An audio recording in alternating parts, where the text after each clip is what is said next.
நான் என் வாழ்க்கையில ரொம்ப முக்கியமான தருணத்துல இருக்கேன். எனக்கு இப்ப என் நினைவுகள் வேணும். எ- என்னோட கடந்த கால வாழ்க்கைய பத்தி நான் தெரிஞ்சுக்கிட்டாதான் என்னால ஏதாவது முக்கியமான முடிவு எடுக்க முடியும். உங்க சிச்சுவேஷன் எனக்கு புரியுதுமா. ஆனா இது மருத்துவத்துக்கு அப்பாற்பட்டது. நான் என்ன பண்ண முடியும்னு நீங்க நினைக்கிறீங்க? எனக்கு என்ன ட்ரீட்மெண்ட் வேணாலும் கொடுங்க டாக்டர்.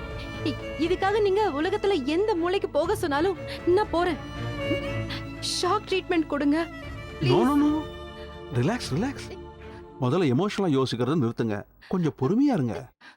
உண்மையை ஏத்துக்க முயற்சி பண்ணுங்க. உலகத்துல நீங்க எங்க போனாலும் நான் சொன்னதை தான் எல்லாரும் சொல்லுவாங்க. மூளையில ஏற்பட்ட காயத்தை மருந்தால குணமாக்கலாம். ஆனா நினைவுகளை எப்படி தர முடியும்? ஷாக் ட்ரீட்மெண்ட் பண்ணாலும் வாய்ப்பே இல்லம்மா. அண்ட் மோரோவர், இந்த விஷயத்துக்காக ஷாக் ட்ரீட்மெண்ட்லாம் கொடுக்க மாட்டாங்க. வேற என்ன பண்ண மறுபடியும் எனக்கு நினைவுகள் வரும்? மறுபடியும் தலையில அடிபட்டா வருமா? What is this Meenakshi?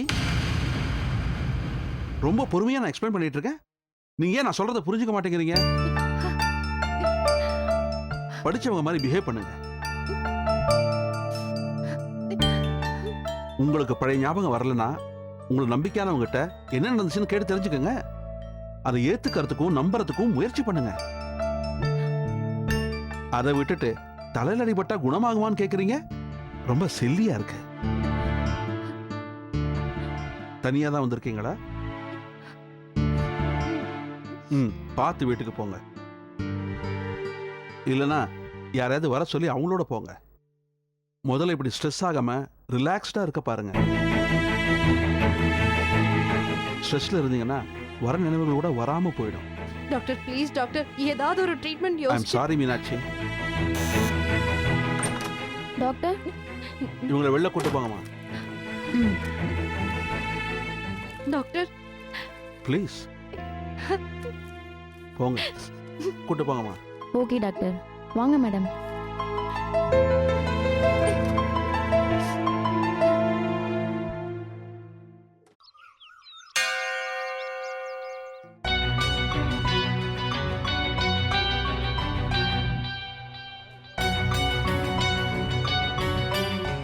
இப்ப எதுக்காக நீங்க வர சொன்னீங்க?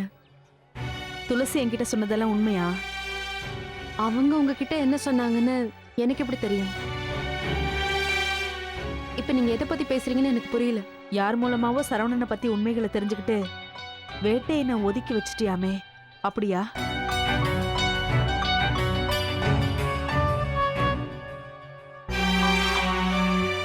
இந்த விஷயம் உங்களுக்கும் தெரிஞ்சிடுச்சா? உனக்கு யார் சரவணனை பத்தி சொன்னது? அதை விடுங்கம்மா, அது உங்களுக்கு தேவையில்லாத விஷயம். எங்கேயாவது போக வேண்டியது, காலேஜ் ஃப்ரெண்ட பார்த்தேன், அவ ஒரு கதை சொன்னான்னு கேட்டுட்டு வந்து பஞ்சாயத்து பண்ண வேண்டியது. இதே பொழப்பா போச்சுடி உன்கிட்ட. பாருங்கம்மா, கதையெல்லாம் ஒன்னும் கேட்டுட்டு வரல. ஆதாரபூர்வமா என் கண்ணால பார்த்தேன், படிச்சேன். போதுமா? இப்ப என்ன, சரவணன்ற ஒருத்தன் கிடையவே கிடையாதுன்னு சொல்ல போறீங்களா? அவன் என்ன காதலிக்கவே இல்லைன்னு சொல்ல போறீங்களா?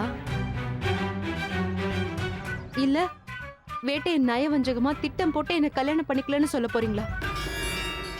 இல்ல மீனாட்சி, நீ சொன்ன எதையும் நான் மறுக்கல. நீ சொல்ற அத்தனையும் உண்மைதான். ஆனா இந்த கோவில்ல இருக்கிற கடவுள் மேல ஆணையா சொல்றேன்,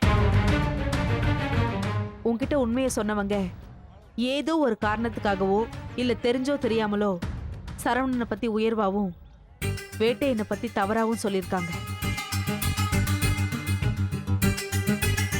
என் மேல உனக்கு நம்பிக்கை இருக்குன்னா சொல்லு. நடந்த உண்மைகள் எல்லாத்தையும் நான் உனக்கு விவரமா சொல்றேன்.